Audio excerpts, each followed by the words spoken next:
All right, Teresa, thank you. Well, tomorrow, it's back to school for New York City public school students. And there are new buildings opening up for the first time this year. There will be 24 new school buildings across the city, including 9 in Brooklyn, 8 in the Bronx, 6 in Queens, and 1 in Manhattan. The new buildings come as New York State has mandated reduced class sizes starting this year. The city has 5 years to comply. These newer buildings help achieve that goal. Class size law, at its full-on implementation, will require us to hire an additional 10 to 12,000 more teachers, first of all. So even if you didn't build anything else, you will need 10 to 12,000 more teachers, where there's a national teacher shortage. One school that has successfully lowered class size is IS 145 in Jackson Heights, Queens. The United Federation of Teachers sees it as a model of success for other schools to follow. And as kids begin a new school year, this week's episode of Street Soldiers is taking a closer look at how digital technology is transforming the classroom. Here's Fox Eye's Lisa Evers with a preview of a topic she's going to cover more in depth on Friday night. Many barriers to learning are gone, and new opportunities are unlimited, all because of this digital revolution in education.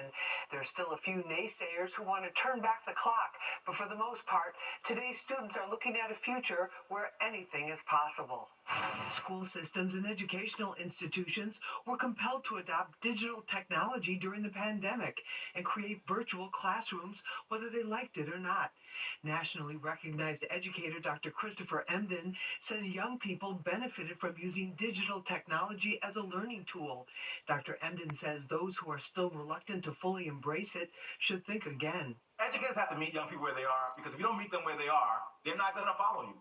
They will literally refuse to learn from you. The old model was about how much we can make kids hate school.